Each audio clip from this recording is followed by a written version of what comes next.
Scott, in the never-ending world of pivoting and adjusting, I know I talked to Haydn Fleury yesterday. He said his wife was literally ready to deliver at any moment. Is that? I know he's listed on the roster, but does that explain his absence today? At 1 o'clock in the morning, he had a boy, so a little boy. Wife, everybody's doing well. So, talked to him this morning. He wants to play. We talked about he wanted to play this weekend. He was going to be in them, and we had maybe talked about Edmonton, his hometown, but he said no, I'd rather play tonight. So we gave him the morning off, and he's going to be in the lineup tonight. He wants to play, and it's awesome for him and his family. You had mentioned that you wanted to go with a predominantly young lineup, but you've got some veterans there too, because you do have the home fans to play in front of as well, don't you? Does that ever factor into it at all?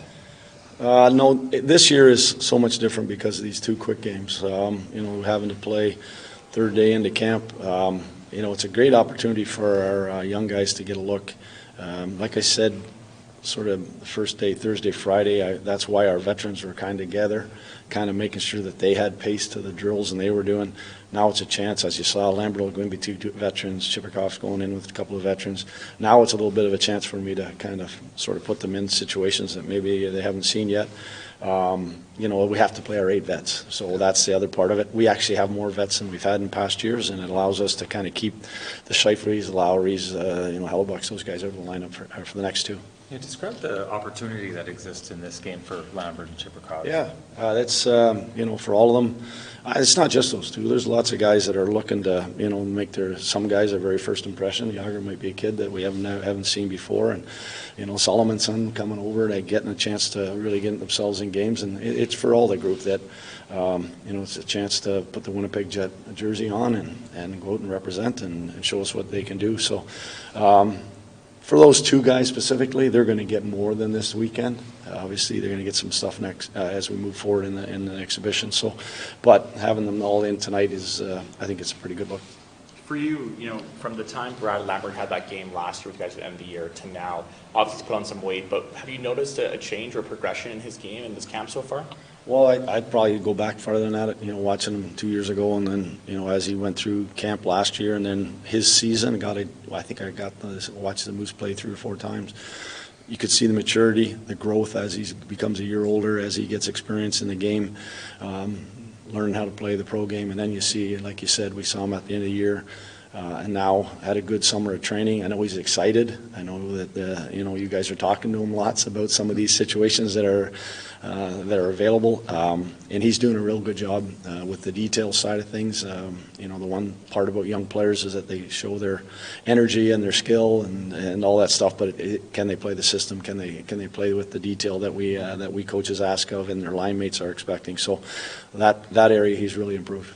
For him, like you mentioned, that fine balance between the skill and then the systems and stuff, but for him to be a center at the level, how much of that is a bigger adjustment than just being one of the best 12 players to make the roster? Yeah, the one thing that everybody you always have to remember, if you get put into that second line center hole, you know who you're facing. You're facing probably the other team's one of their either top 2 lines or the top checkers. You're playing against the elite defensemen on that team in their top 4.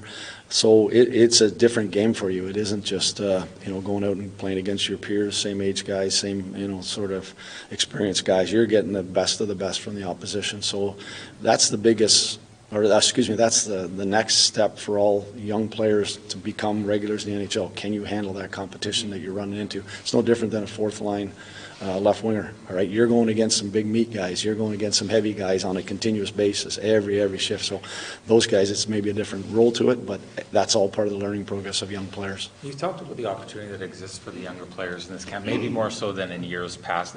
How would you describe the way they've responded to that? Oh, everybody's been, I've talked to these kids in the last couple of weeks over the summer. Every one of them are excited about that there's an opportunity there, and that's all anybody asks. Give me the chance and let me go out and do what I can do. And they've all been real responsive, and whether they've dealt with the other coaches, different individual meetings, whatever it might be, you can see that they've got some energy knowing that there might be an opportunity there. It's only the preseason, but Colin Miller looks like he'll run your first power play. What kind of a weapon can that shot be for him? Yeah. I know it's a role he's played Yeah. in the past. Yeah, no, I mean, I know he goes back a little farther, but I remember him in Buffalo when he was playing on that point, and I actually think Davis might have had him, might have been there with him as well, so he's done it before, and so in the first game like this, it can get very scrambly, and we're hoping that, you get in on a power play that it has somewhat of a good look to it, and he's done it before. That's kind of more the look. Probably put Haydn in there as well. He didn't get a chance to work on this morning, so he'll probably go in there and get a look as well. Those two will play together, right? It's based on the guys you had the younger guys with, Colin, yes? It's all top secret. We don't want Minnesota to know. No. I mean, we'll see. I don't remember exactly what it was, but we'll see. Just in terms of, just back to what you said about Brad, about being the 2C, you're going against the top players. What does he need to do then in this camp to prove that? One would maybe ask, is that through trial and error and going into an NHL game, or what can he do in the training camp to show you that he's able to take that? Yeah, well, I know for a fact I'll be showing him some stuff after this game. There'll be some positives. There'll be some stuff that he's got to work on. When he has the puck, there's not a lot of that he knows what the decisions to make. He knows how to make plays. We're not trying to teach him. It's probably the stuff without the puck. I don't know who Minnesota has tonight, but whoever he's going head to head against their top centerman, he has to defend too. And he has to play without the puck. So those are all part of the full package that he's working on, and he's getting better every day at. You've got a few guys that are capable to play center and wing, Mason Shaw being the latest example here. What does that mean in terms of the decision-making process for those guys battling on the periphery? Yeah, we're going to, first and foremost, we'll put them in a position that they're comfortable, that they've played before, that we certainly don't want somebody playing right wing that's never played there or whatever it might be. But you're right, we do have a lot of young kids that have played both center and wing, and so if they get into games, we can use them in different spots. I saw some kids, Mo did that in Penticton, used some guys one game on left, maybe threw them in the middle of the next game. So that certainly helps a little bit for us to kind of get them in games and not being pigeonholed into one position. I think if you ask any player, if you give me a chance to play, I don't care, I'll play defense if I have to. But they just want to get in and get a chance to be seen. Just one quick one with Brayden Yager. Obviously, he came here in a trade where there's a player that didn't want to be here, and now we're getting a player that wants to be here and stuff. What can you tell Jets fans about the excitement in him and what he could really be for this organization? Yeah, for me, it goes to the day we made the trade, and I gave him a call. I think he was going to come through my phone. He was so excited. His mom and dad in the background were so excited.